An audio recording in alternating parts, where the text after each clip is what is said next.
At her father-in-law's funeral, a young woman named Deng Guan witnesses a shocking scene. A tearful young woman, clearly the deceased's mistress, is inconsolable, while her mother-in-law, who shared a lifetime with him, appears strangely unmoved, even dancing in the background.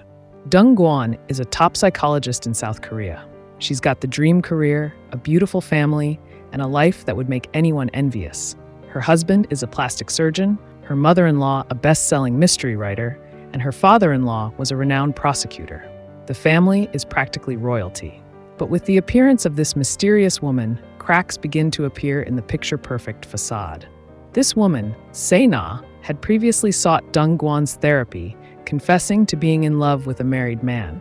She revealed the man's family was hostile towards him, and she questioned why they stayed together in such a dysfunctional relationship.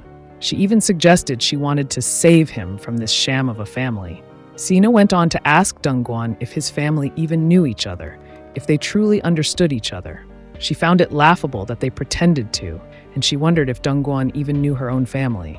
Sena's audacity was irritating, but Deng Guan, as a professional, patiently answered her questions. After Sena left, Deng Guan quickly dismissed the encounter, but a few days later, she receives an anonymous package that leaves her utterly stunned. Inside the anonymous package, Deng Guan finds a dead bird and a photo of her family. A note reads, "Is your family okay?" The chilling message sends shivers down her spine. She remembers her father's words from her childhood. Life is like a slide, with ups and downs. She forces herself to calm down, determined to protect her family at any cost. But she doesn't realize that events are spiraling out of control. Deng Guan's mother-in-law, Sa Gang, stands in her late husband's bedroom at midnight, admiring the iron sculpture she commissioned. Her husband stirs from his sleep, clearly disturbed, and asks her to take down the artwork, claiming it gives him nightmares. She refuses, and after returning to her room, mutters a curse that the sculpture will soon fall. Deng Guan's husband, Didin, is seen washing his hands in the bathroom, his face pale and tense. The blood on his hands suggests a disturbing incident. A young female doctor helps him calm down, offering him a reassuring hug. She invites him to dinner, but when he sees a colleague waiting for him, he sends her to eat with other colleagues and goes to join his friend. As Didin catches up with his friend, Deng Guan and a co-worker arrive at the same restaurant. Didin introduces his friend, and Deng Guan feels a strange sense of familiarity, but he claims to only know her from television. Feeling uneasy, she briefly greets them and leaves. She observes Didin and his friend laughing together, her suspicions growing. On her way home, Deng Guan discovers that her father's past scandal involving a female secretary has resurfaced online. Scrolling through the comments, she is flooded with painful memories. Her father, a prosecutor, was accused of corruption and sexual harassment.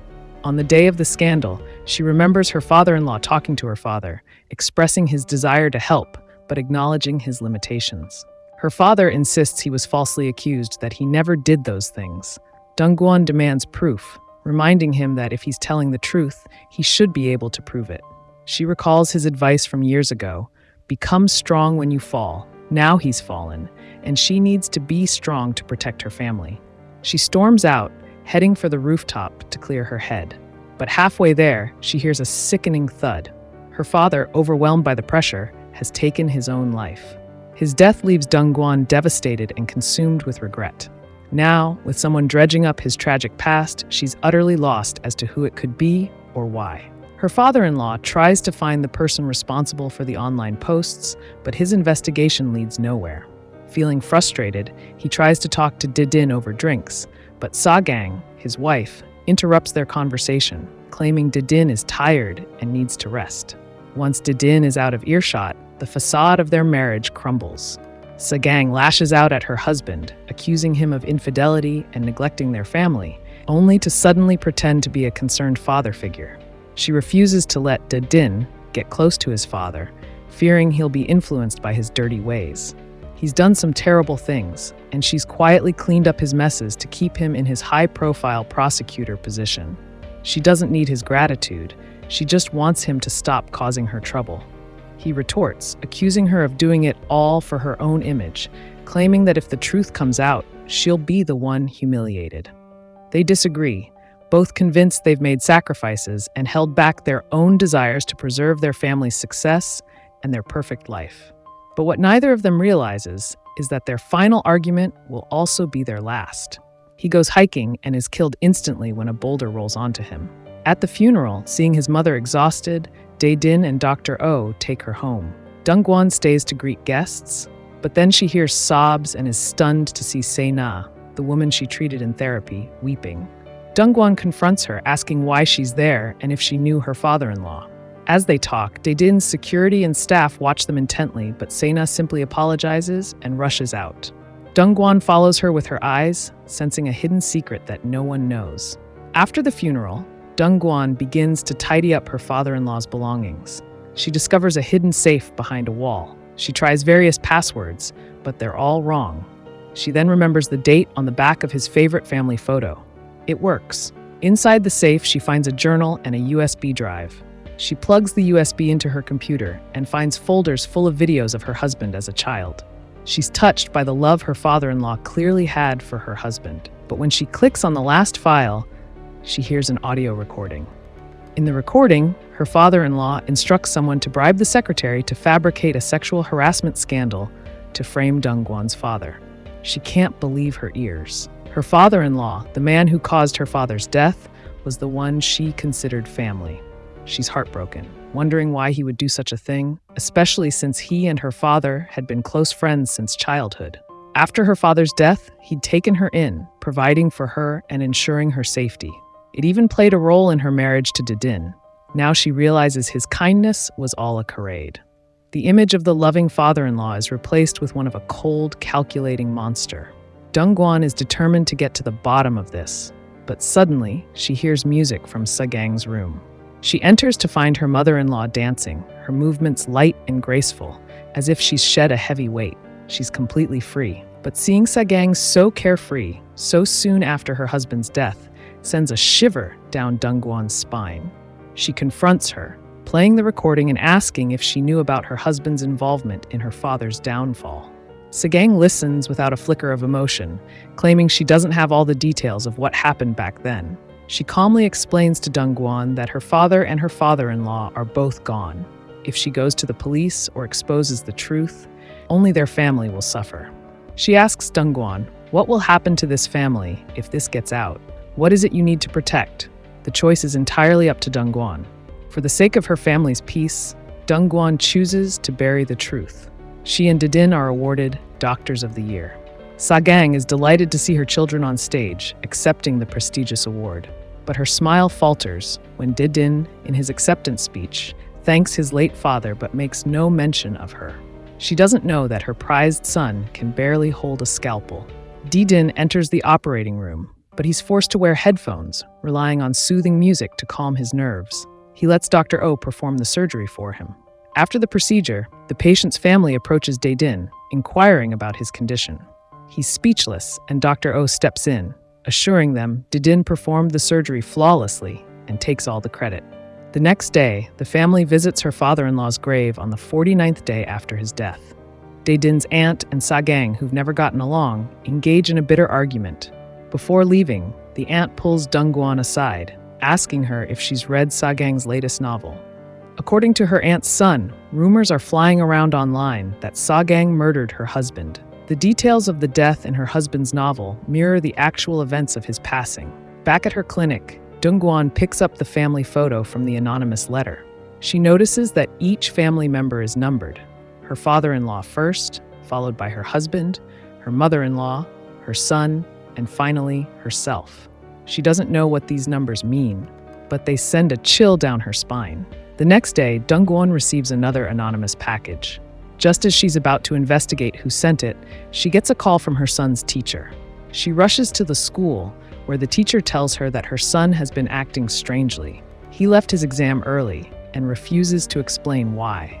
Dong-gwon takes her son home, respecting his need for space and waiting for him to open up, but he remains silent. Back at home, she finds her husband's friend visiting. Knowing her son is struggling with math, he volunteers to tutor him. She agrees, and he pats Dae-din on the shoulder as they leave. There's an undeniable closeness between them. Dong-gwon's unease doesn't fade when her husband suggests his friend become her son's tutor. Seeing her son become more enthusiastic with his friend's help, She doesn't object. Just when Dongguan's unease about her husband's friend hasn't subsided, Sena reappears, uttering cryptic words. Dongguan tries to get a straight answer about Sena's relationship with her father-in-law, but Sena refuses to elaborate. Instead, she picks up the family photo and asks, "Are you truly happy? If happiness is also a lie, then it's a tragedy." After Sena leaves, her aunt arrives, carrying Sagang's latest novel. Dongguan reads the novel and checks out online reviews. She begins to suspect there's something fishy about her father-in-law's death. She heads to the police station to inquire about the circumstances surrounding his death.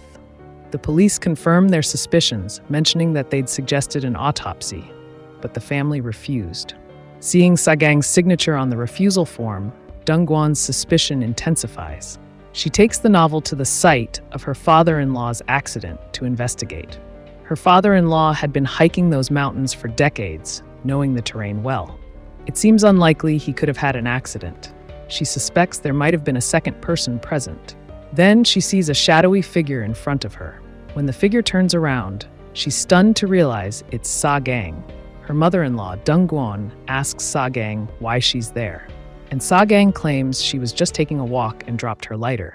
Then she turns the question back on Dongguan, asking why she's there.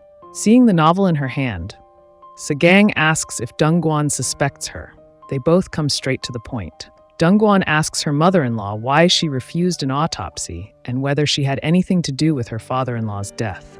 Sagang seems completely unfazed. She says, "A man as bad as your father-in-law? It wouldn't be surprising if someone wanted to get rid of him. If he was murdered, it's better to tell everyone he was killed by a falling boulder." Dongguan isn't sure if Sagang is telling the truth, but she has no other evidence to implicate her. For now, she'll have to stop digging. That night, Didin tells Dongguan he's attending a medical conference the next day and will leave early. The next morning, Dongguan receives an anonymous message. It asks, "Do you really know your husband?" The message includes photos of Didin laughing with a woman, even holding her hand. Dongguan immediately calls him, but he doesn't answer. She rushes to the conference location only to find it's not happening. Then Didin calls her. She asks where he is, and he says he's just leaving the conference hall. Dongguan doesn't reveal that she knows he's lying. That night, while Didin is asleep, Dongguan tries to check his phone, but she discovers he's changed the password.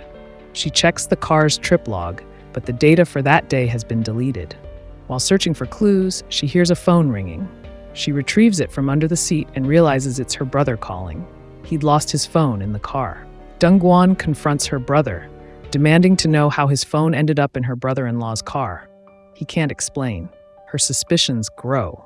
She pushes him, asking if there's something going on that she doesn't know about.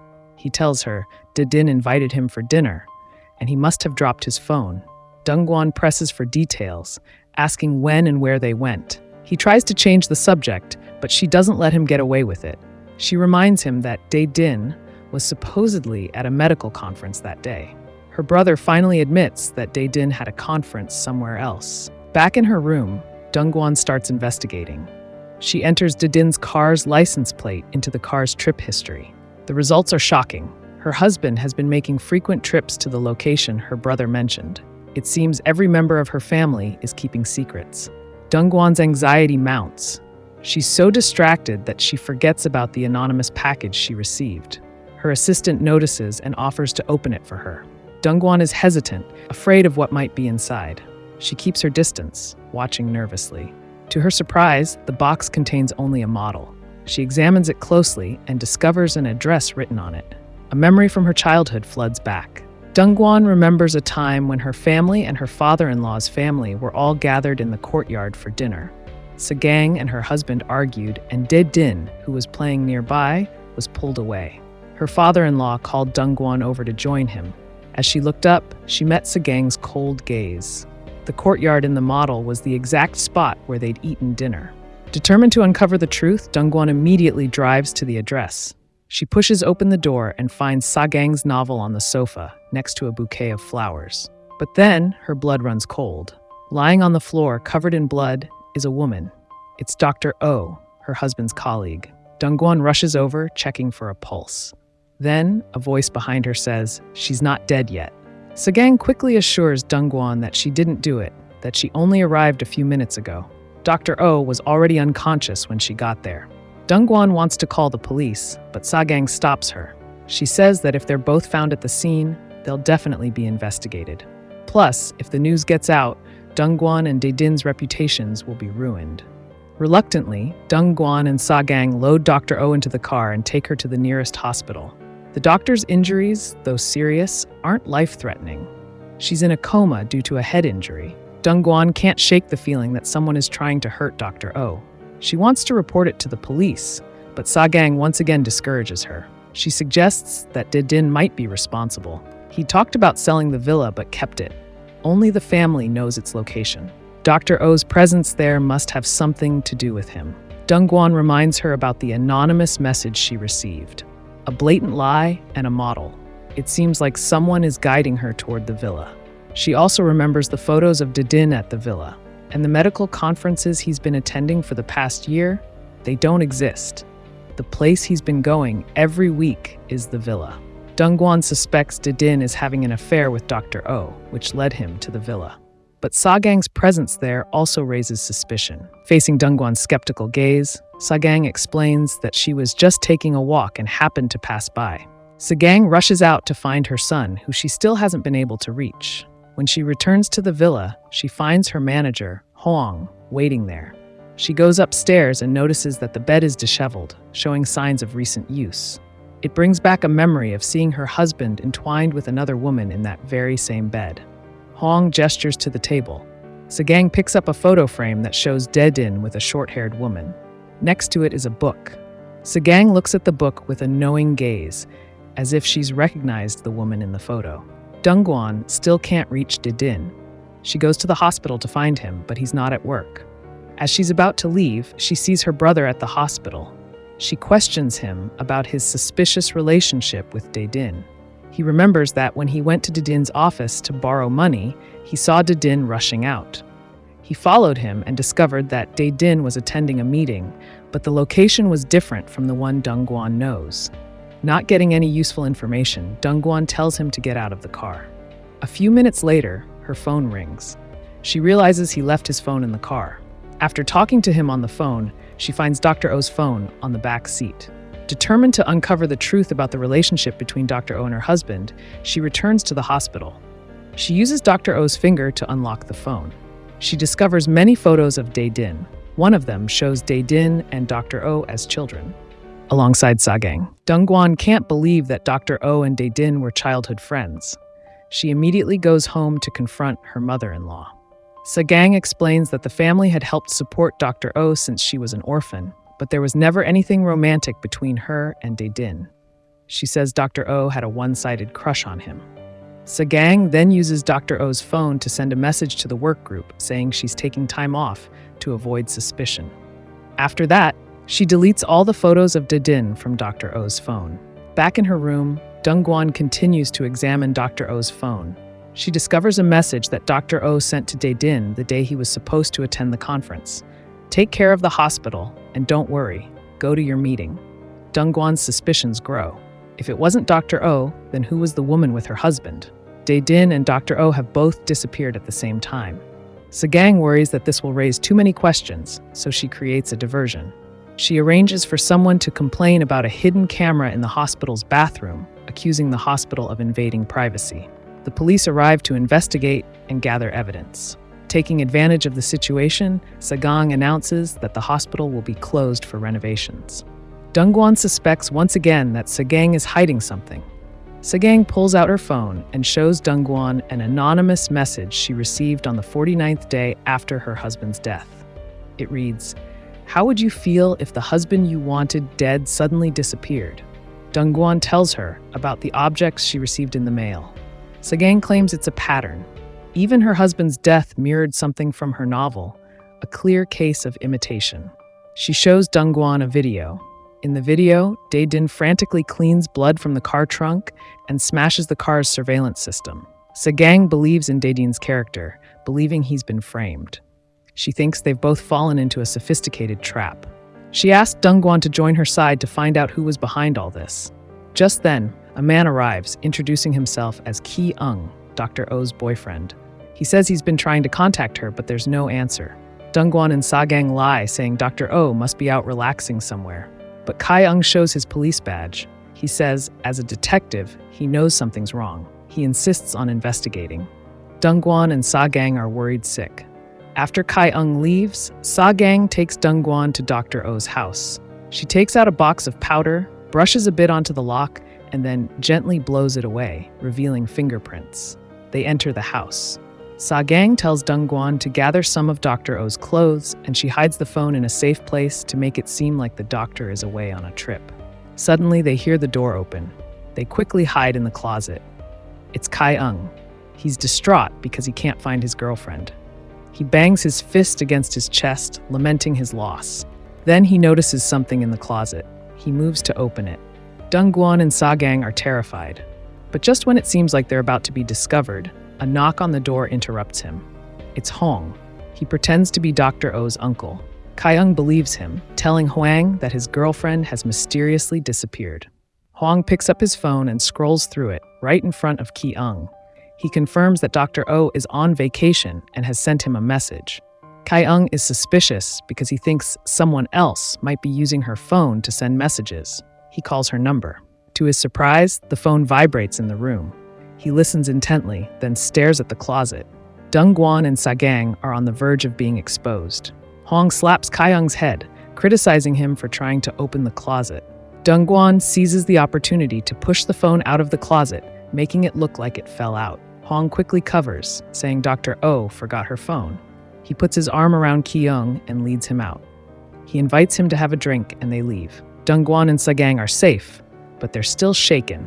Just as they get home, a man is waiting at the door. He introduces himself as a detective who worked for Dongguan's father-in-law. Before he died, he asked the detective to investigate someone. The detective pulls out a photo of Dae-din and Se-na. Sagang immediately grabs the photo and tries to destroy it, but the detective pulls out a bag full of other photos. Se-na is Dae-din's lover. It turns out her father-in-law didn't want Dongguan to get hurt, so he hired the detective to investigate Se-na. He discovered that Se-na is a femme fatale. She had 2 husbands and a boyfriend. All 3 men died mysteriously. The first one died from pufferfish poisoning, the second drowned, and the third died in a fire. Se-na collected 3 large insurance payouts from their deaths. She was known as the Whistling Siren. Dongguan suspects Se-na killed them for the insurance money, but the detective says there's no concrete evidence to prove it. Sagang is horrified. She says, I should have taken care of her sooner. Dongguan learns that her mother-in-law has known about Se-na all along. The detective believes that this isn't just a simple affair. He thinks Dae-din is in serious danger and might be the next target for Se-na's 4th funeral. Sagang is panicked, afraid her son will be next. She wants to call the police, but Dongguan stops her. She worries that if they make it public, it will damage her reputation and career. She doesn't want her achievements to go up in smoke because of a bad woman like this. She decides to find Dae-din. She'd rather have him die at her hands than at the hands of the Whistling Siren. After filming a talk show episode, Dongguan receives another anonymous package. Inside is a car model. The license plate is Dae-din's. She rushes outside to stop the delivery person and ask who sent it, but he only says that the sender was wearing a hat and sunglasses. Dongguan is frustrated by the vague answer and heads back to her office. She examines the car model carefully and discovers an address written on it. When she opens the package, she finds a video of a car model plunging into the sea, accompanied by the eerie laughter of a woman. Dongguan is terrified and uneasy. Suddenly, she remembers her mother-in-law's words. They've fallen into a carefully laid trap. Dongguan rushes to find her mother-in-law. Sagang is being questioned by the police. They've caught the person who planted the camera in the hospital. The police ask Sagang why they can't find Director Dae-din at the hospital. Just as Sagang is about to answer, Dongguan arrives and says her husband is on a business trip. The person who planted the camera is someone Hong set up, and the detective in charge of the case is Kai-ung, Dr. Oh's boyfriend. He suspects Sagang and Dongguan orchestrated the whole thing.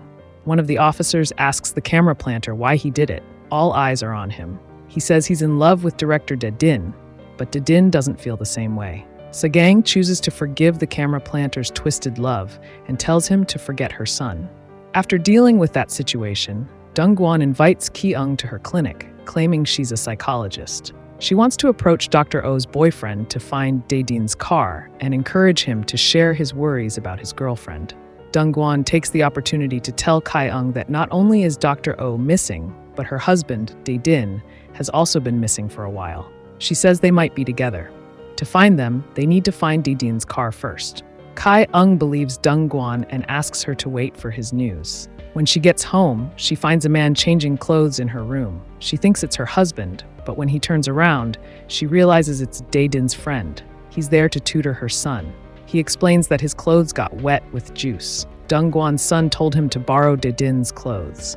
The next day, Ki-eung meets with Dongguan and shows her Dae-din's driving records. The car traveled south, stopping at a toll booth in a service area. Dae-din's car has a woman in it, but it's not Dr. Oh. Dongguan realizes what's happening. She takes the tablet from Ki-eung and sees that the woman with Dae-din is Se-na. They're very intimate. Seeing her husband's betrayal, Dongguan is furious. She can't believe that the man with the kind smile could hide such a despicable secret. She's not sure where to direct her anger, and she screams in the car. To uncover the truth, Dongguan drives to the location where the car surveillance records show Dae-din's car stopped, but her mother-in-law is already there. They meet at the rest area, and Dongguan is curious how Sa-gang knows about this place. It turns out Sa-gang is a brilliant detective. She noticed Dongguan talking to Ki-eung and told Hong to start investigating through the police. Hong, posing as Dr. Oh's uncle, went to the police station to visit Ki-eung and happened to see him looking up information about Dae-din's car. Sa-gang is worried for her son's safety, while Dongguan is dealing with the pain of her husband's betrayal. They face each other with tension, but they're forced to work together to find Dae-din. Mother and daughter continue their journey, and finally, as night falls, they find Dae-din's car. Sa-gang inquires at the nearby repair shop and learns that Dae-din left his car there and then rented another car to travel to a nearby island. Since the next ferry to the island isn't until tomorrow, Dongguan and her mother-in-law have to wait overnight. To find him, Sa-gang calls manager Hong, and Dongguan calls her brother. During dinner, Sa-gang receives a video call from the hospital director, who says Dr. Oh has woken up. Dongguan asks her if she saw Dae-din at the villa that day. Dr. Oh shakes her head. Then she suddenly loses control and says, "Everyone is going to die." Then she faints. Her erratic behavior sets off alarm bells. On the way to the island, Dongguan asks her mother-in-law when Dae-din and Se-na started their affair. Sa-gang doesn't hold back anymore. She reveals that she noticed something unusual about her son a year and a half ago. She saw him happily see Se-na off one day. During that time, her son was particularly focused on his appearance, standing in front of the mirror, practicing reasons to ask Se-na out. Her motherly instincts knew something was wrong, so she started following him and found where Se-na lived. She gave Se-na a check. Sa-gang thought Se-na would follow the agreement and Dae-din would break up with her. She believed their relationship had ended long ago, but it seems they're still involved. Dongguan confronts her mother, asking why she didn't tell her. "Because we're a family," Sa-gang says. She wants Dongguan to analyze Se-na's psychology.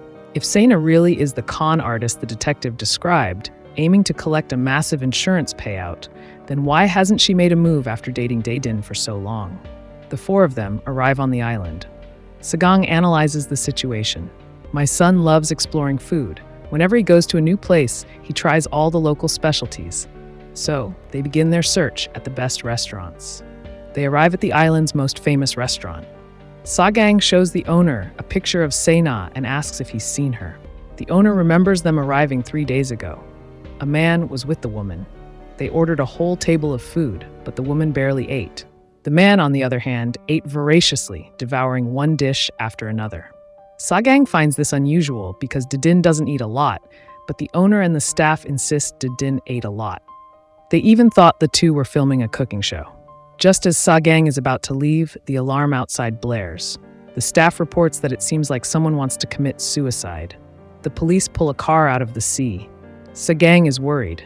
Could this be her son? She and the others rush to the docks. When they arrive, they see a black car being pulled out of the water. The license plate falls to the ground. It's the car Dae-din rented. Sa-gang is shocked, almost unable to breathe.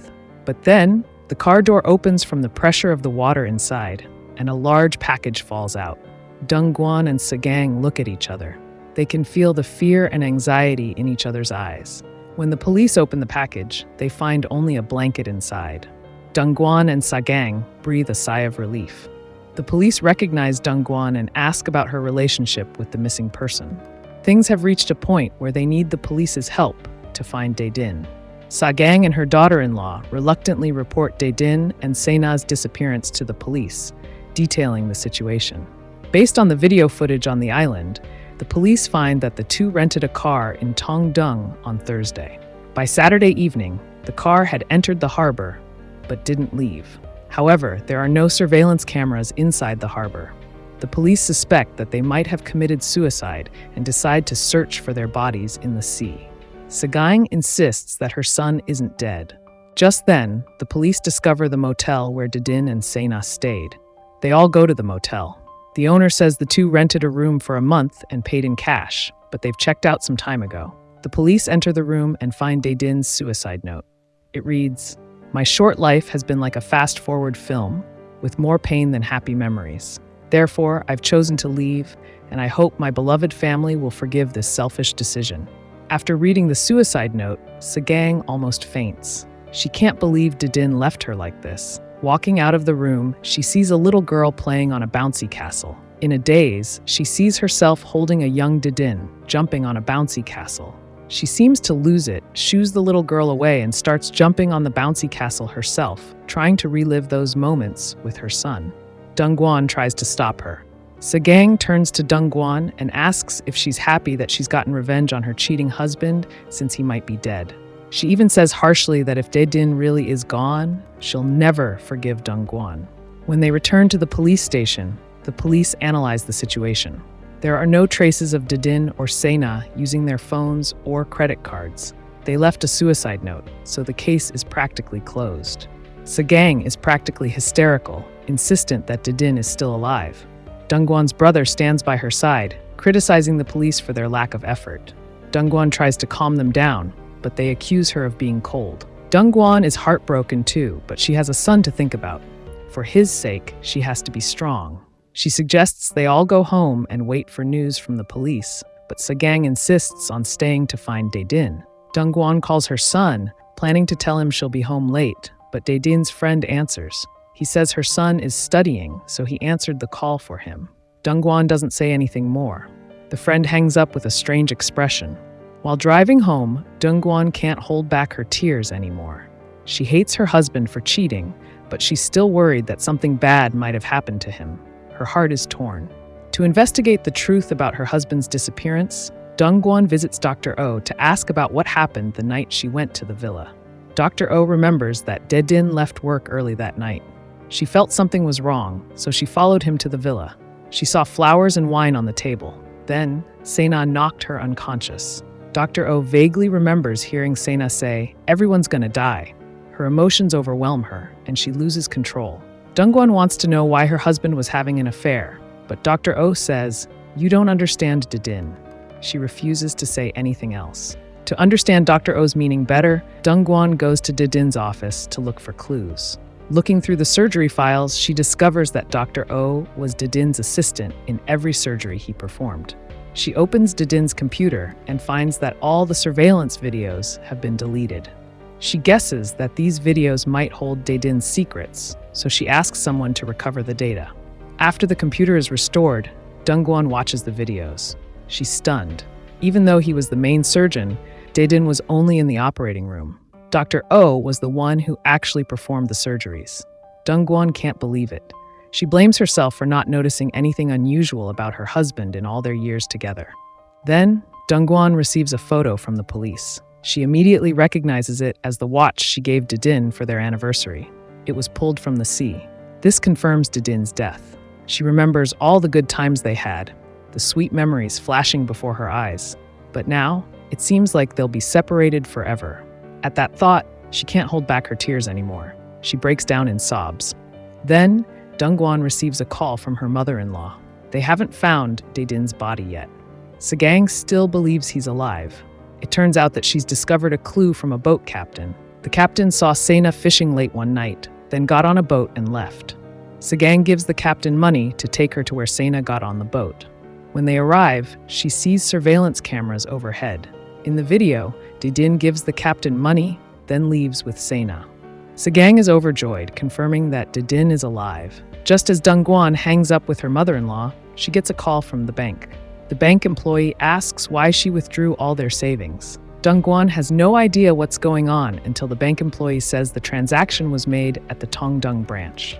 Now Dongguan realizes what her husband has done. Dongguan can't understand why, if her husband really wanted to die, he would withdraw such a large sum of money. She notices in the surveillance video that he's holding a small black bag. It's definitely full of the cash he withdrew. At that moment, Dongguan receives another anonymous video. In the video, her husband pushes the rented car into the sea, then turns and says to Sena, "Maybe now I can finally be happy." Dongguan is shocked that Dedin was the one who pushed the car into the sea. Now she can't tell what's real and what's fake. She's so angry she can't control herself and screams. Her assistant rushes in and informs her that the news about her husband's affair and disappearance is spreading like wildfire on the internet. The clinic is surrounded by reporters. Dongguan is worried about her son. She discovers that reporters are also watching her house. Just when Dongguan is at a loss for what to do, her mother-in-law suddenly starts live streaming. She tells everyone that the rumors online aren't true. The person missing isn't Dedin. The reporters, thinking it's a publicity stunt, don't wait any longer and disperse. When they get home, Sagang insists that Dedin is under Sena's control and they need to rescue him quickly. But Dongguan decides to give up the search. From now on, Dedin is as good as dead in her life. While mother and daughter are silently facing each other, on the other side of the world, Dedin is happily swimming in the water. Sena is watching Sagang's live stream. When she sees Sagang deny that Dedin is missing, Sena sets down the tablet and calls to Dedin, telling him to swim towards her. Dedin obeys and swims toward her. But then, Sena suddenly and cruelly pushes his head underwater. Ever since she was a child, Sena was treated differently by her parents. This led to a warped psyche, making her increasingly extreme. Her husband bought her a birthday cake, but just because he ate it before blowing out the candles, she pushed him into a fire and watched him burn alive. When the police asked about her husband's death, Sena acted like she was crazy, lost in her own world. She wouldn't answer their questions. She just whistled nonchalantly. She once went to see Dongguan for therapy, wondering why her loved ones always left her. When she learned about Sena's actions, Dongguan analyzed that it was Sena's behavior that caused her family so much pain. Sena wouldn't accept that it was her fault. She felt that she'd done a lot to protect her family, but was always blamed. Dongguan continued to advise her that families should be connected by love. Sena couldn't accept Dongguan's confidence and said, "What kind of family do you live in? What makes you so confident?" To break Dongguan's confidence, Sena, with her twisted psychology, went to Dedin's hospital to get treatment for a scar on her neck. After the treatment, she took the initiative to ask Dedin out to dinner and acted friendly towards him. Their relationship gradually began to change. Dedin took Sena to the villa, and Sena told him about the origin of the scar on her neck. When her father took the family on a business trip, she wanted to stay in the hotel and refused to go out. While her parents and sister are out, they get into an accident and die. Sena hates herself for surviving. She wants to experience the same pain as her family, which is why she has the scar. Dedin isn't scared of Sena's craziness. In fact, it makes him want to confide in her. He starts to talk about his family. His father was a playboy, a womanizer who caused his mother to collapse many times. Eventually, she gave up and only lived to raise him. This makes Dedin feel guilty toward his mother, so he always listens to her. Even though she knows he's afraid of blood, she insists he study medicine. He has long lost the ability to resist her. As for his wife, Dongguan, Dedin thinks she needs a perfect husband. If she knew he had someone else perform the surgeries, she wouldn't accept it. Sena wipes away Dedin's tears and encourages him to release all his emotions in front of her.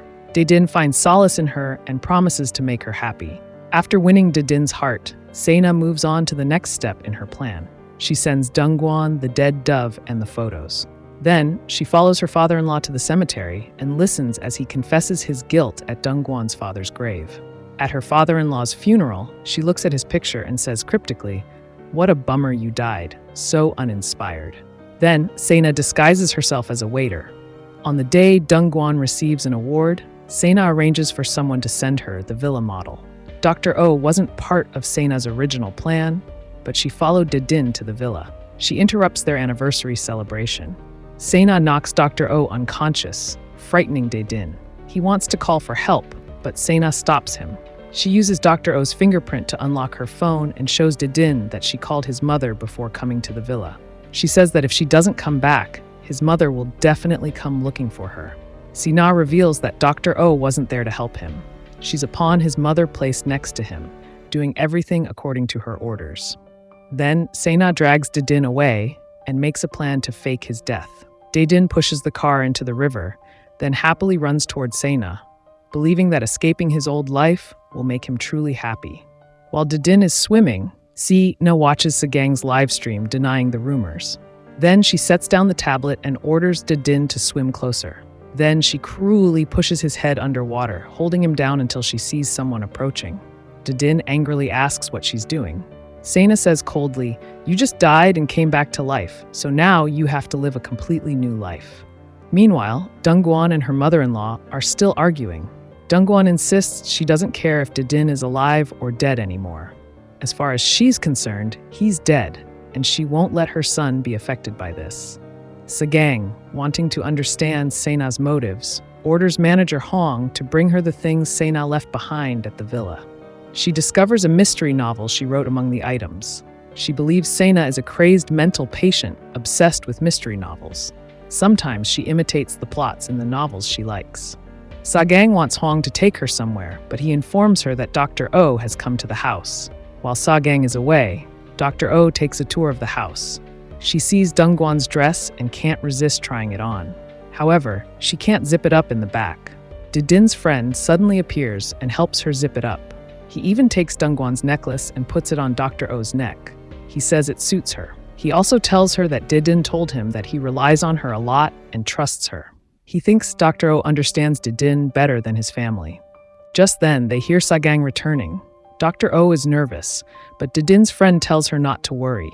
He goes downstairs first to buy some time. Dr. Oh quickly changes back into her clothes and rushes downstairs. Sagang looks at her for a few seconds, as if thinking about something. By now, Dongguan knows Dedin can't hold a scalpel. Sagang wants to give Dr. Oh the hospital, but she's only interested in Dongguan and Dedin's marriage. Dr. Oh claims that if it weren't for her sacrifice, Dedin wouldn't be successful. She wants to replace Dongguan and become the mistress of the house. Sagang warns her not to dream. Dr. Oh didn't expect that Sagang would use her and then throw her away. She leaves angrily. Meanwhile, Dongguan receives another anonymous package. Inside is a book that her mother-in-law wrote. After reading it, Dongguan takes out the numbered photos she's received. She realizes that photos number 1 and 2 reveal the secrets of her father-in-law and Dedin. She suspects that the sender is revealing their lies in order. Her mother-in-law is number 3, so she confronts her about the secret she's hiding. She knows that only by learning the truth can she deal with Sena's actions. Sagang isn't surprised. She says that the dead dove and the photos Dongguan received are exactly like the plots in her novels. So this isn't just an affair. This is a deliberate plan. Sagang promises to find Sena and tells Dongguan to pay attention to her son, who is number 4. To find out if her son is hiding anything, Dongguan follows him after school. She finds out he's not going to tutoring but is with a girl and Dedin's friend. She doesn't expose his lie, but asks her brother to secretly investigate the friend. When they get home, Sagang takes Dongguan to a small red house. Inside are a bunch of Sena's paintings. Each one is strange and incomplete, but when they're put together, they form Dongguan's face. Dongguan suspects Sena has been her patient for a long time, but her motive for committing these crimes is still a mystery. Dongguan starts to worry about her son's safety and realizes she needs to find Sena to protect her family. At that moment, Sena is burning the photos of Dongguan and her family in a tunnel. After setting them on fire, she dances around the flames. Dongguan and Sagang drive home. They see a man standing at their door. When he turns around, they realize it's Dedin, who has been missing for days. Sagang is so excited she wants to get out of the car, but Dongguan locks the doors, floors the gas pedal, and drives straight at Dedin. The runaway husband returns home. His wife is filled with resentment and, ignoring her mother-in-law's attempts to stop her, drives her car straight at him. On the news, Dae-din watches in shock as his mother and Dong-gwon search for his car on the island. He's horrified to realize that his plan to fake his death has been exposed. Se-na, Dae-din's lover, orders him to go home and break things off with Dong-gwon completely before returning to her. Though he fiercely protests and doesn't want to return to that suffocating cage, he has to submit to Se-na's coercion. He appears at his front door. Seeing Dong-gwon's car heading toward him, Dae-din quickly moves out of the way and miraculously survives. His mother criticizes Dong-gwon for being crazy. Dae-din dejectedly walks into the house and tries to talk to his son.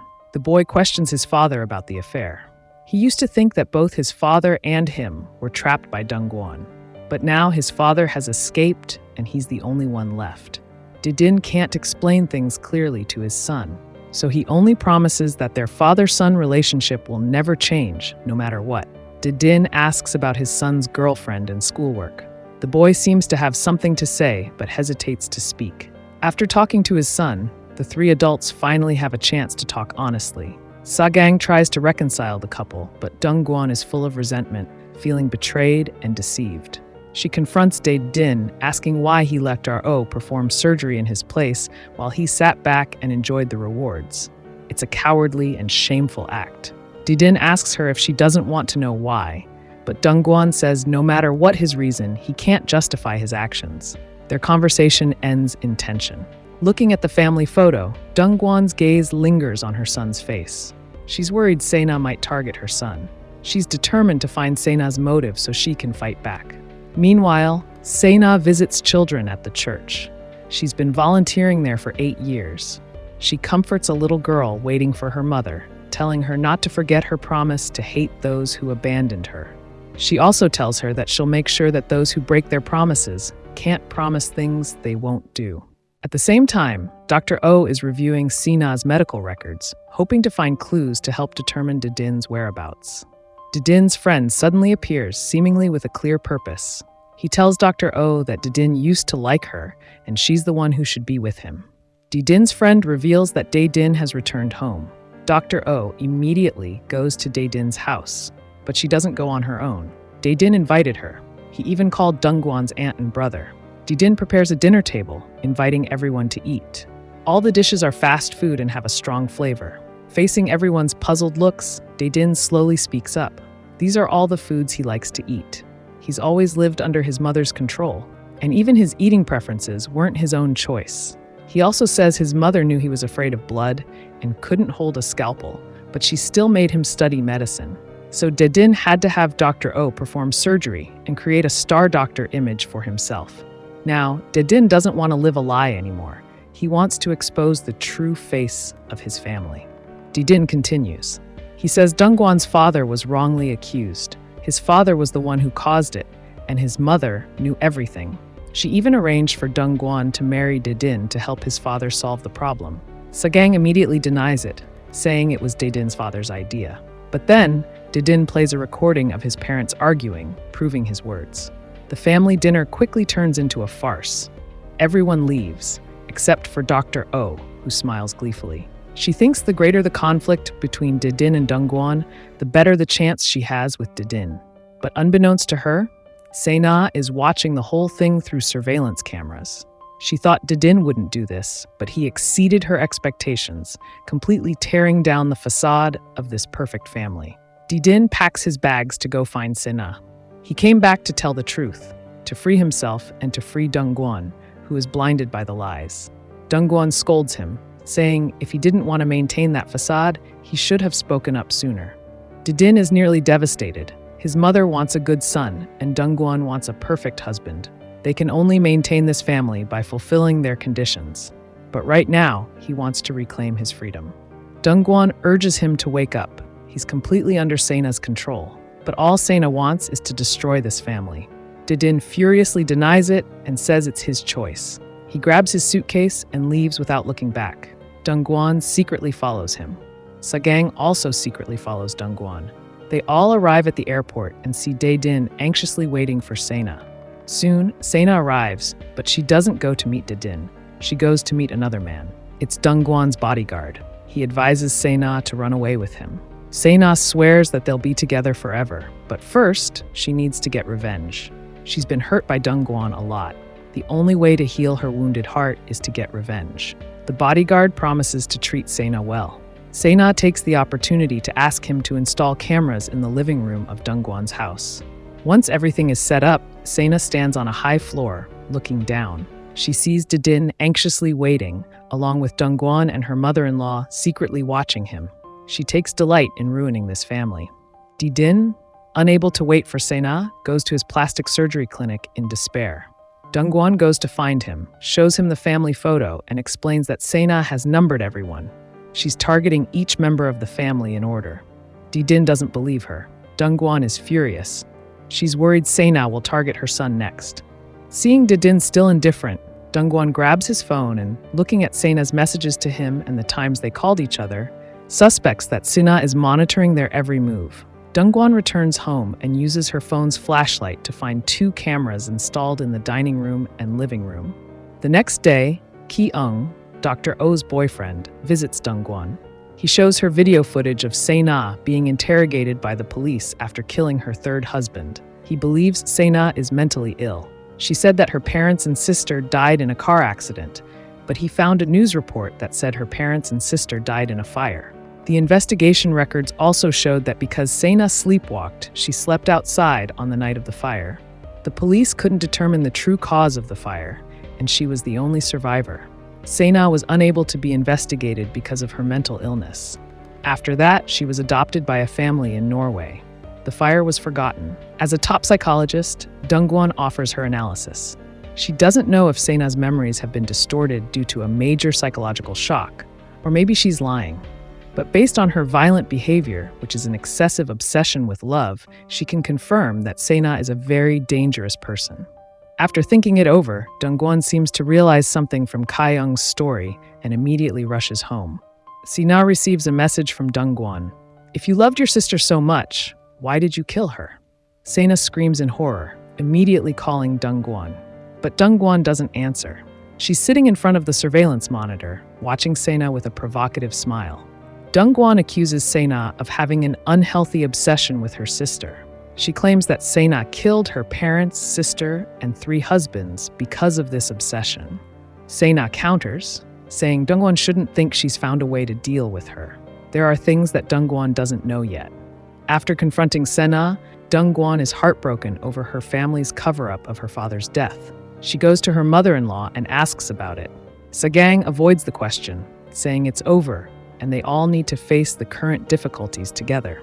Dongguan can't accept this response. She shows Sagang the surveillance footage, hoping she can find the culprit hiding in the house.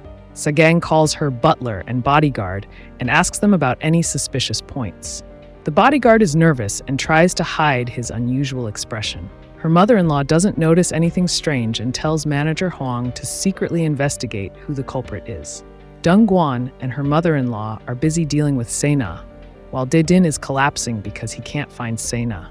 He doesn't want to go home and stays at the plastic surgery clinic, confiding in Dr. Oh. She points out that Sena is a cruel woman, but Didin still believes Sena is good. He doesn't want Dr. Oh to be like his mother and Dongguan. Dr. Oh enjoys the feeling of Didin depending on her. She doesn't say anything more and gently shaves him. Just when Dr. Oh is happily alone with Didin, Sagang suddenly arrives. She orders Didin to go home immediately. He's already ruined his life because of a woman, but he can't forget his responsibilities as a father. Not long ago, his son's girlfriend suddenly came to Dongguan.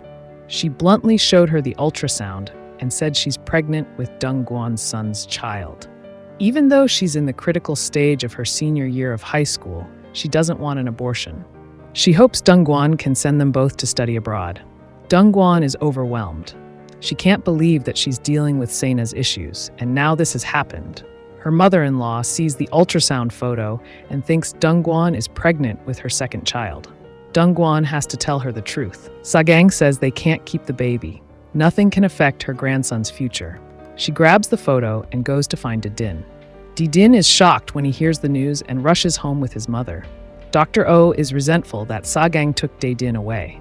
she receives a message from Dadine's friend. He once again charms her, saying that Sena was Dadine's salvation, but now she's abandoned him.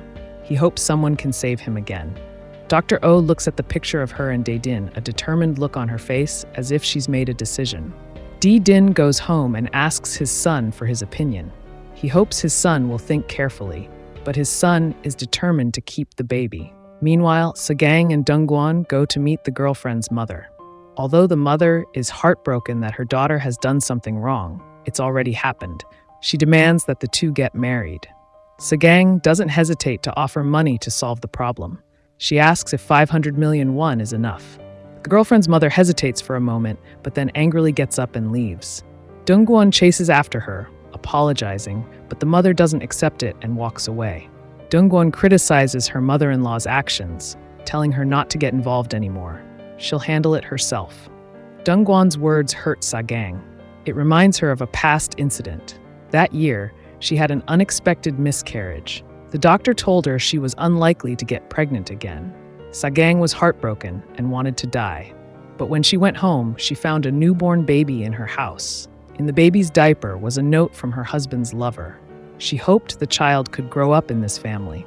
Sagang was resentful and angry, but she didn't take it out on the baby. She nurtured the child with all her heart. Now, Sagang only hopes that Dadine will never know the truth, that they'll remain as mother and son. To solve her grandson's problem, Sagang asks manager Huang to investigate the girlfriend's family situation. He learns that her father went bankrupt and ran away, and her mother has been raising her daughter on her own, facing a difficult life. After hearing this story, Sagang still decides to use money to settle everything. She asks the girlfriend to sign a paper agreeing to take the money and agree to an abortion. When Dongguan gets home, her son angrily accuses her of causing this situation. Dongguan immediately guesses that her mother-in-law is behind it. She tells her mother-in-law to stop interfering and lets her handle it. At that moment, Sena sends her a message. Motherly love is so sacred and grand, it makes people want to cry. Dongguan doesn't have time to pay attention to Sena right now. After thinking it over, she tells her son she'll stand by him, whatever decision he makes. She'll support him. Mother and son make up. Dadine smiles contentedly outside the door. But when Dongguan goes outside, they remain silent. To investigate the fire at Sena's house, Dongguan finds the criminal investigator in charge of the case back then. Knowing Dongguan's intentions, the officer doesn't want to bring it up again. But when Dongguan says that her family is being threatened by Sena, the officer reveals the truth. Sena wasn't the only survivor of the fire. Her sister also survived. The sister forbade the spread of information that she was alive. She said Sena started the fire, and the reason was that Sena wanted to kill their parents. But she knew that Sena did it because of her. The police wanted to investigate the fire again, but Sena was adopted, and the case gradually faded away. The officer gives Dongguan her sister's address. Dongguan goes to the church where Sena volunteered, following the address, and finds Sena's sister. She interviews the sister, talking to her about family relationships and Sena. The sister says Sena has always had an obsessive love for her. Sine's sister explains that Sena hated pigeons. She would twist their necks. A kitten scratched her, and Sena killed the kitten. She's gone from harming small animals to killing her neighbor's son. She's increasingly out of control. Her parents wanted her to get better, so they locked her up. But Sena held a grudge and set the house on fire. Dongguan sends Sena the video of the interview. Sena calls her angrily. Hearing her anger, Dongguan says she'll reveal the truth about the fire on live TV. If she's scared, then she should come and stop her. Sena speeds to the TV station, driving like a maniac. When she arrives, she finds the place deserted. Only Dongguan is waiting for her. Dongguan points out that she's terrified that her sister is alive, which is why she rushed over so quickly. After all, her sister is the only witness to the fire. Even at this point, Sena still thinks she's not wrong. She says her family didn't accept her way of showing love. Then she furiously asks Dongguan where her sister is. But Dongguan tells her that she's been lying to her. Her sister is dead. Sena's eyes turn vicious. She lunges at Dongguan, grabbing her by the neck. Dongguan's son, still a student, suddenly announces that his girlfriend is pregnant. While investigating the situation, Dongguan discovers a shocking secret hidden behind it all. To deal with Sena, Dongguan uses her sister as bait. The truth is, Sena's sister is dead. When Dongguan goes to the church to gather information, a nun who knew Sena's sister reveals the truth. Sena had an obsessive love for her sister. Back then, Sena's sister was scared by pigeons on her way home from school, so Sena immediately attacked them. One night, Sena woke her sister up. Her sister was horrified to see her parents' room on the second floor burning furiously. She wanted to rush in and save her parents, but Sena stopped her. She said to her sister, "Everything's over. Without mom and dad, you'll love me, right?" Despite her sister's pleas, Sena's sister rushed into the flames but couldn't save her parents. She miraculously survived the fire but suffered from severe post-traumatic stress disorder and died from mental breakdown a few years later. After learning this, Dongguan devises a plan to lure Sena out. She has someone disguise themselves as Sena's sister and conduct a fake interview. She then sends the video to Sena, pretending her sister is alive. Sena falls for the trap and rushes to the meeting spot. The police and Dongguan's assistant follow Sena's every move, recording her touching Dongguan's neck. The police rush in to rescue Dongguan. Sena realizes she's been tricked and pushes Dongguan away, running off. After a chase, the police and Dongguan catch her. The police interrogate Sena, forcing her to confess to setting the fire and killing her 3 husbands to collect insurance. However, Sena continues to deny the charges and asks for proof. The police show Sena the video of her grabbing Dongguan's neck, proving that she intended to harm her. Sena justifies herself, saying it was just an argument between her and Dongguan because of their romantic conflict, and it was all Dongguan's setup. The police tell Dongguan that if they can't find proof of Sena's crimes within 48 hours, they'll have to release her. Dongguan rushes home to collect evidence. To find a witness, she persuades Dr. Oh to testify about Sena attacking her at the villa that day. However, Dr. Oh thinks Dongguan's family is using her and agrees to testify only if Dongguan gives her the position of mistress of the house. Meanwhile, Sagang is searching for the mole in the house. After investigating, she suspects the bodyguard. She and manager Hong set a trap. Taking advantage of the opportunity when Hong gets the bodyguard drunk, they steal the car keys and the memory card with the car's driving records. Sagang shows Dedin and Dongguan the contents of the memory card. Dedin sees with his own eyes Sena embracing and kissing the bodyguard. Dongguan tells her husband to testify to the police tomorrow, but Sagang tells her son to return to his previous position. Dedin is still in shock and doesn't say anything. Then, Dongguan and her mother-in-law confront the bodyguard, asking him to testify. Dongguan points out that Sena has antisocial personality disorder. The only way to save her is to stop her from committing crimes. With the irrefutable evidence, the bodyguard admits that he's in a relationship with Sena and that she instructed him to install the cameras. Dongguan continues to present evidence of Sena's crimes, from the fire to the insurance fraud. Finally, the bodyguard is persuaded and agrees to testify to the police. At the police station, after a mental struggle, the bodyguard suddenly changes his story. He says that Sena didn't order him to install the cameras. It was his own action. Due to lack of evidence, Sena is acquitted. As she walks out of the police station, she meets Dedin. Dedin wants an answer. Did she use him as a pawn from the beginning? Sena replies that no matter how it happened, she helped him realize the life he really wanted. Dedin threatens to report Sena to the police for attacking Dr. Oh at the villa. But Sena turns the tables, accusing Dedin of hurting Dr. Oh. She claims that she was terrified when she saw the blood and had a hallucination. Sena adds that no matter how much they investigate, I haven't done anything wrong. As far as committing crimes, your family is worse. While Dedin is arguing with Sena, Dongguan receives a call from her son and rushes back to the art studio. His girlfriend is also there. They ask Dongguan to let them go to study abroad as soon as possible. Dongguan patiently explains that they are still students, not yet capable of taking care of a child. Having a child and then going abroad is the right choice. They don't get Dongguan's approval and leave disappointed. At that moment, Dongguan receives a text from Sena. Is your son's secret really that he's pregnant? Dongguan decides to talk to her son honestly. She respects his decisions, but because she's worried about his safety after receiving the threatening message, she hopes her son won't hide anything from her. Seeing the concern in his mother's eyes, her son hesitates and reveals the secret. The girlfriend and the pregnancy were all a lie. They did it only to get permission to study abroad to be with their love. The person they love is a boy. Dongguan is surprised when she hears this, but she tries to control her emotions. She hugs her son and comforts him, respecting his choice. At the same time, Sagang and Daedin are having a heated argument. Daedin can't stand that his mother is using love as a way to control his thoughts. "You're not my real mother. Why do you treat me like this?" Sagang is shocked that Daedin knows this secret. For the first time, she shows a sign of defeat. Then, Dongguan tells Daedin and her mother-in-law about her son's sexual orientation. Her mother-in-law's first reaction is to object, saying she doesn't want her grandson to have to endure society's prejudice. However, Dongguan and her husband don't want their son to feel pressure from his family because of his sexuality. Daedin goes to talk to his son. Receiving understanding and support from his parents, her son feels relieved. Previously, Daedin's friend told her son that someone like Dongguan would never understand him. Now, the friend's words have proven wrong. Daedin finds the friend and confronts him, asking why he said those things to his son.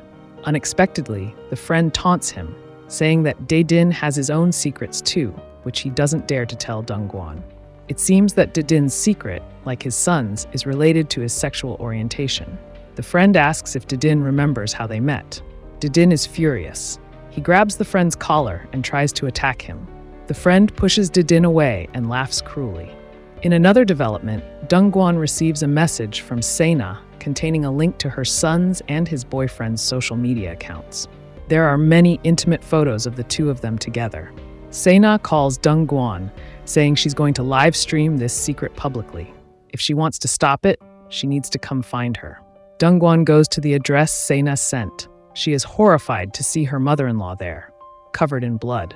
Beside her is the bodyguard's lifeless body. Dongguan asks her worriedly what happened. At that moment, a white light flashes from outside. Dongguan is taken to the villa by Sena's message. She's shocked to find that Sena isn't there. What's even more shocking is that her mother-in-law is there, covered in blood. Dongguan bends down to check on her mother-in-law. Before they can talk, the sound of police sirens rings out. The police rush in and confirm that the bodyguard is dead. They take the two of them to the police station as suspects. Sena, who has been at the scene, walks past the elderly detective and glances at him. The detective interrogates Sagang and Dongguan separately. He tries to trick Sagang into confessing and wants to accuse Dongguan of being an accomplice. Dongguan insists that her mother-in-law couldn't be the culprit. Her mother-in-law also asserts that Dongguan only arrived at the scene after the bodyguard was dead. Sagang is very firm. Dongguan arrived when she regained consciousness. Finally, Dongguan proves her innocence and is released. She meets with her mother-in-law, who carefully recalls the events of the previous night. She received a message from Sena saying that she would expose their family's secrets. Sagang blames herself for not handling Sena better and decides to confront her. But as she enters, someone suddenly covers her mouth from behind. She struggles back, and the attacker cries out in pain. It's a man's voice. She's knocked unconscious. When she wakes up, she's holding a dagger. She's covered in blood. The bodyguard is dead next to her. Sagang suspects that the attacker isn't the bodyguard. Dongguan analyzes that. Regardless, the bodyguard is dead. This means that the person who killed the bodyguard isn't Sena. The culprit is definitely someone else. Based on mystery novels, Sagang guesses that the culprit is definitely not among the suspects already identified. That means it's very likely someone they didn't expect. After putting everything in order, Dongguan promises to catch the culprit to save her mother-in-law. Sagang is willing to endure everything to protect her family, so that Dongguan won't be affected. Dongguan is happy. Daedin protects Dongguan from the reporters and takes her home. Daedin kneels before Dongguan, repenting for the turmoil he's caused. If she wants to leave, he won't stop her. Dongguan helps Daedin stand up. Right now, she doesn't have time to care about their relationship. What she needs to do is catch Sena and save her mother-in-law. She hopes Daedin can regain his composure and fight alongside her. Dongguan's brother and Daedin's aunt, upon seeing the news about Sagang's alleged murder, rush over to the house. At that moment, the police also arrive to investigate. They ask each person about their opinion of Sagang. Daedin's aunt doesn't get along well with her sister-in-law, but she stands by her during this crucial time, believing that Sagang can't be a murderer. The maid testifies that, although her mistress is somewhat arrogant, she's cold on the outside but warm on the inside. She's helped the maid's family many times in difficult situations. The police are still investigating when, suddenly, the friend shows up.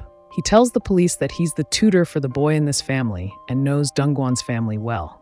He saw Dr. Oh running out of the house in tears. Before coming to the police, he met Dr. Oh and suggested that Sagang has always controlled Dae-din's thoughts. If Sagang is convicted, no one can stop Dr. Oh and Dae-din. He advises Dr. Oh to take this opportunity. Listening to the friend's words, the police decide to question Dr. Oh.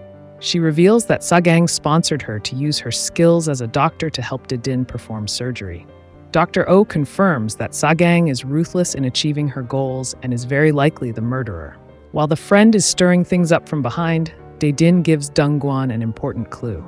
The friend seems to have a problem. Dae-din tells Dongguan about the things the friend said to his son, suspecting that the friend is trying to damage the relationship between Dongguan and her son. He also reveals the friend's true identity to Dongguan. He says the friend was once a patient at the mental health clinic where Dae-din went for counseling. They studied medicine together, but they couldn't hold a scalpel because they both suffered similar pressures.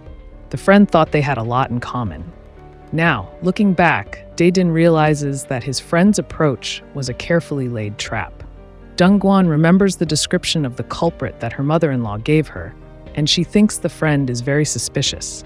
She asks Dae-din to investigate him further. When Dae-din and the others go to the friend's internship location, they discover that he's using someone else's name, pretending to be a medical student. Dongguan receives this news and thinks that the friend and Se-na are both intentionally approaching Dae-din with a specific purpose. Their behavior has a lot of strange similarities. Se-na has a twisted mind about the family counseling work that Dongguan does. Maybe the friend does too.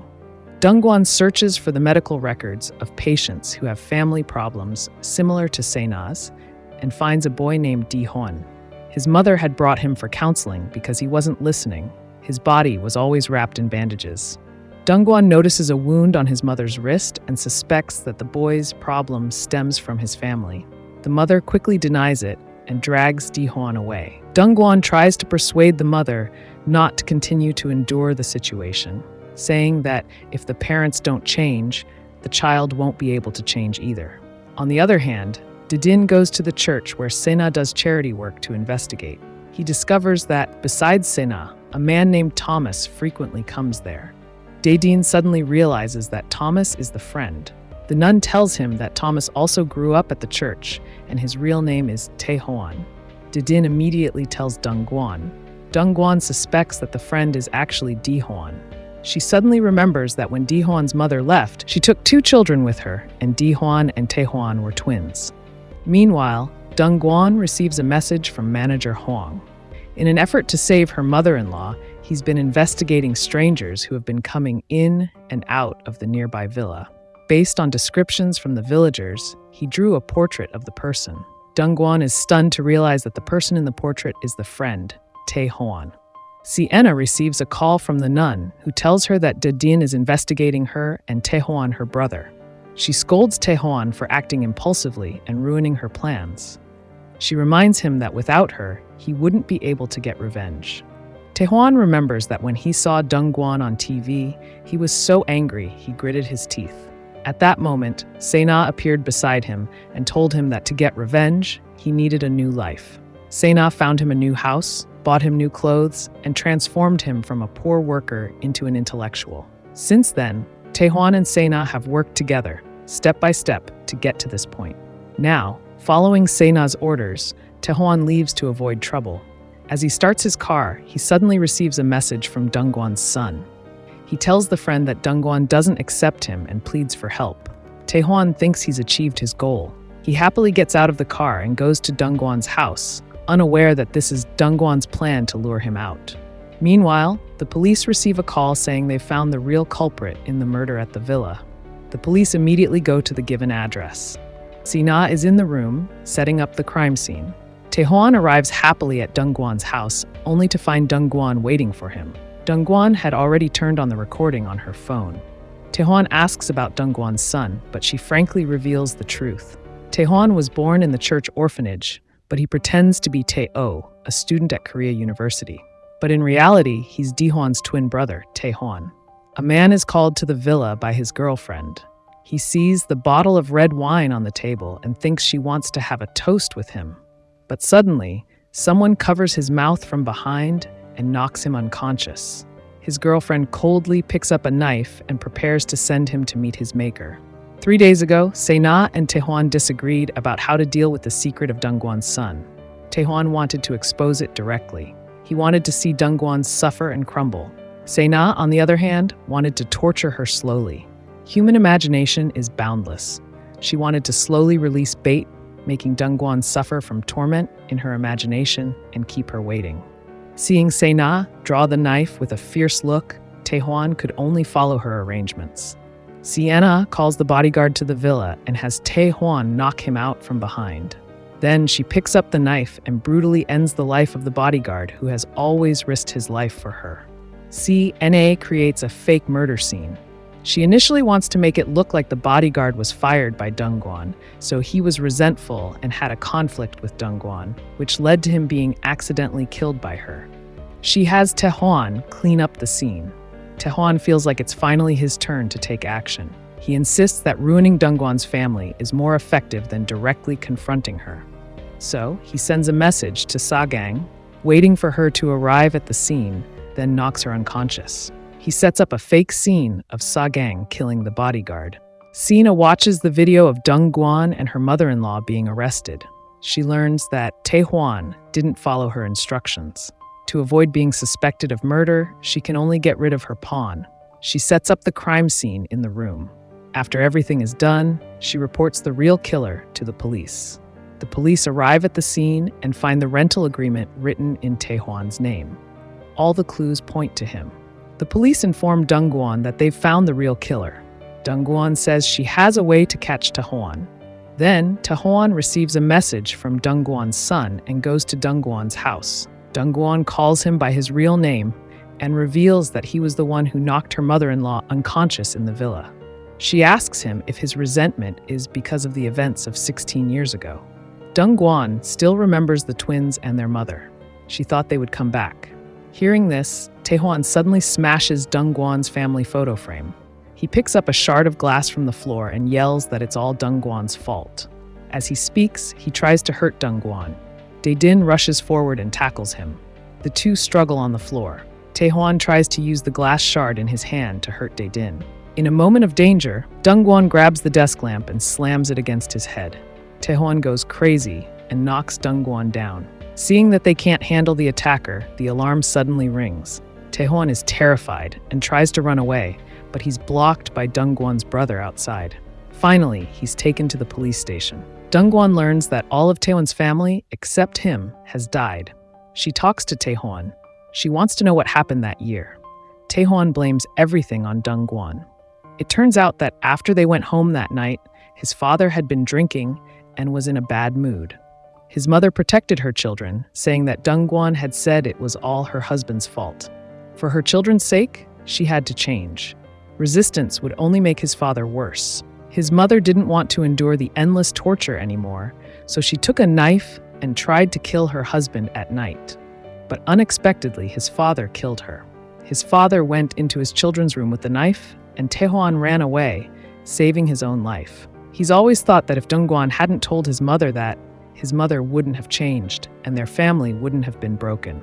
Dongguan can't persuade Taehwan to change his extreme thinking. She can only advise him that he's just a pawn in Sena's hands. He's been discarded. Taehwan is frantic and doesn't believe that Sena would treat him this way. After capturing Taehwan, mother and daughter discuss how to deal with Sena. Sagang provides a detailed analysis. Sena's tactic is to target the people around them and turn them into her accomplices.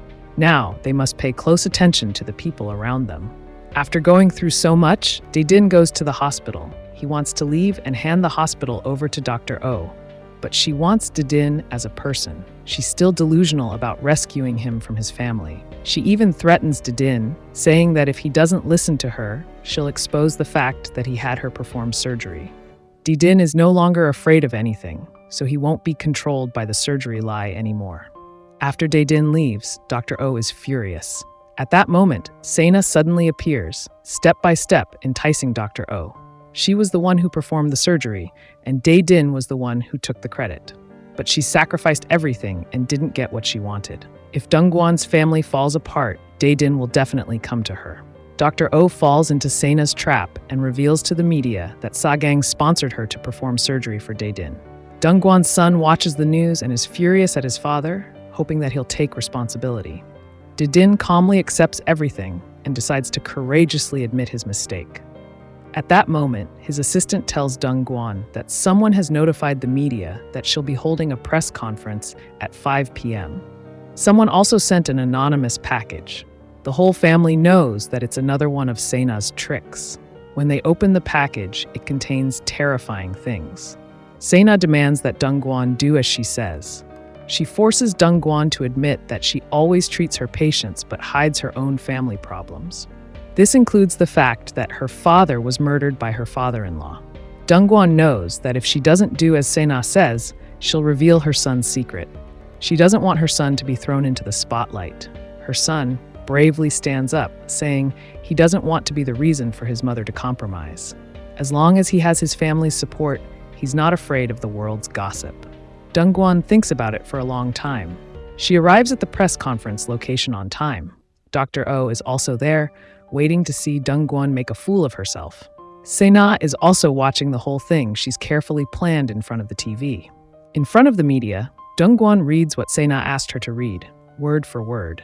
But then, she tears up the script and says frankly that Sena forced her to read it using her family's secrets. She then shows Sena's picture on a large screen, exposing her crimes, setting fire to her house, killing her 3 husbands to collect insurance, and murdering her parents. She declares that she'll definitely catch Sena. Dr. O is shocked to find out that Sena is a serial killer. She's so scared that she has to take medication to calm down. Sena walks outside with a gloomy face, her fierce eyes suggesting that she has even more terrible tricks up her sleeve. Soon after, Dongguan receives a call from her son's classmate, saying that her son disappeared after going to the bathroom. Dongguan quickly calls her son, but Sena answers. Sagang goes to the police station to meet Taehoan. Taehoan had received a note from Sena hidden in his lunchbox. She promised to get him out, but she asked him to buy time and absolutely not confess. To get Taehoan to confess, Sagang secretly turns on the recording on her phone before he arrives. When Taehoan arrives, she points him out as the one who drugged her and falsely accused her. She says that the bodyguard has lived at her house for a long time and always wears perfume, so he always smells fragrant. But the person who attacked her that night had a foul odor. The detective approaches Taehoan, sniffs him, and agrees that he smells bad. Taehoan falls for the trap and nervously explains that he was wearing protective clothing that day, so how could he smell? Sagang smiles and plays the recording, confirming that he was the one who killed the bodyguard. Taehoan hurriedly denies it, pointing out that Sena was the one who killed the bodyguard. This is exactly what Sagang wants. With Taehoan's accusation, she orders the police to immediately apply for a warrant and arrest Sena. At that moment, Taehoan realizes that he has fallen into Sagang's trap, but it's too late. Sena is shopping at the supermarket. Everyone around her is discussing her case. To avoid being recognized, she covers her face and rushes away. Suddenly, she sees Dongguan's son and his classmate. To get revenge, she takes advantage of the fact that Dongguan's son is in the bathroom and knocks him out and kidnaps him. Dongguan collapses when she hears the news. Sena warns Dongguan that if she dares to call the police, she'll kill her son. Very quickly, Sena sends a video. In the video, Sena is pouring gasoline on Dongguan's son and threatening her to come to the villa alone before dawn. If she doesn't, she'll press the button on the phone and ignite the gasoline on the ground. Dongguan's son will be engulfed in flames. Dongguan goes crazy and wants to rush to the villa. Her mother-in-law tries to stop her and tells her to calm down. The video shows that Dongguan's son is being held in a basement, but the villa doesn't have a basement. This proves that her son isn't there. Sagang gathers everyone and analyzes the clues. Sena said that if they call the police, Dongguan's son will die alone. This means that the boy is being held somewhere very remote. Sena's old house and the orphanage are both suspicious locations. Everyone splits up and takes action. Dongguan waits outside the villa for news. Didin searches every nook and cranny of the orphanage, but he doesn't find his son. He tells Dongguan, "It's almost dawn." Dongguan is afraid that if she waits any longer, Sena will get angry, so she gets out of the car and goes into the villa. Sena has doused the villa in gasoline. She's holding a lighter and asks Dongguan, "Your family sees you as a monster and abandoned you. You do family counseling, and you've said that if families have problems, they should cut ties. But your father-in-law killed your father, and your husband betrayed you. Why didn't you choose to leave?" See, Anna doesn't believe that families will never abandon each other because her family never tried to understand her. They said it was her fault that her mind was twisted. Dongguan persuades Sena, saying that her stubbornness made her family leave her. It's not too late to regret her actions. Dongguan is willing to help her. Seeing Sena's emotions soften, Dongguan continues to plead. It's not too late. She only needs to spare her son. Hearing the word son, Sena suddenly comes to her senses. If Dongguan can't cut ties with her family, she'll help her. Then she goes to press the button on her phone. Dongguan rushes forward and snatches the phone. Unexpectedly, the lighter in Sena's hand falls to the ground, igniting the gasoline. The room suddenly bursts into flames. Dongguan and Sena struggle for the phone, but Sena eventually snatches it back. In front of Dongguan, Sena presses the button. Dongguan screams in despair, losing her mind. At that moment, Didin receives a message from his mother saying that his son has been rescued safely. He rushes over, yelling to Dongguan that their son is fine. Seeing the fire grow more intense, Dongguan wants to rush in and save Sena, but Sena doesn't want to leave. She's lost in the flames, dancing. Dongguan is pulled out of the house by her husband. Not long after, Dongguan wakes up in a hospital bed. Seeing her son lying beside her, her heart feels lighter. She asks worriedly about Sena. Her mother-in-law tells her that Sena died in the fire. Just as she finishes, Dr. O enters the room. She can't understand why Sagang could accept Dongguan, but couldn't let her become her daughter-in-law. Dr. O gets increasingly agitated and pulls out a scalpel, lunging towards Sagang. Sagang calms her down, getting a cut on her hand from the scalpel. Dr. O, overcome with emotion, faints. Sagang takes care of her until she wakes up. Dr. O calms down. She seems to understand that she didn't love Didin. She just wanted to have a status so she could have a home. Everything is settled. Didin begs his wife for forgiveness, but forgiveness is only a matter of time. The important thing is that their relationship can't go back to the way it was. Dongguan suggests that the most important thing they need to do now is put their thoughts of living for others aside. After this incident, Sagang also has a realization. She has always believed that a family should be together around the dinner table. She wants to create an ideal family according to her own ideas, and each member must live according to her wishes. Clearly, each person is an independent individual, but they were forced into a circle called we. She always made her family the center of her life and completely ignored her own feelings. She announces that from now on, everyone will leave this house and live their own lives. After their last meal together, she packs her bags and leaves, living the life she's always wanted. Didin also goes to the Korean Medical Association, admits to the surgery fraud, leaves the hospital, and opens a shelter for stray dogs and cats. He's very happy with his daily life, being close to animals. Dr. O, who has always had feelings for Didin, lets go of her obsession. She finds love in her life and has a home of her own. And Dongguan continues her work as a family counselor. This time, Dongguan's patient is Taehoan, still serving his sentence. She couldn't save Sena, and she has a bit of regret, wanting to make up for that shortcoming by helping Taehoan. She knows Sena's actions were extreme, but her desire to be loved and acknowledged wasn't wrong. Dongguan wants to tell Sena that she deserved to be loved. Listening to Dongguan's response, Taehoan is moved and no longer opposes her treatment. One day, Dongguan goes to a bookstore and notices a novel called Our Family. She quickly skims through the contents and confirms that it's her mother-in-law's novel. Before leaving, her mother-in-law didn't say where she went. From the book, Dongguan finds out where her mother-in-law is now. She's living in a place with endless snow-covered mountains. Dongguan travels a long distance to see her mother-in-law. After a year, they sit in the yard and talk. Both of them look back on the mistakes of the past. They had always tried to maintain the perfect facade of a family, refusing to accept any flaws. Thinking back now, it's truly ridiculous. He picked them himself, her mother-in-law says affectionately, looking at the man who's carefully holding a flower in his hand alongside the snow. Dongguan finally understands. Her mother-in-law probably has this man by her side, so she doesn't feel lonely. Dongguan bids farewell to her mother-in-law and heads back home. Looking back on the journey, Dongguan realizes that she's been bound by the notion of a perfect family. The whole family strives for this concept. But what exactly constitutes a perfect family? Maybe what we should do is accept imperfection instead of trying to change things to make them what we want. Now, Dongguan's family is scattered, each member living the life they desire, but their family bonds remain strong, never fading with time and distance. The film ends here. Thank you for watching. Don't forget to like and subscribe to watch more great films. See you again soon. Goodbye.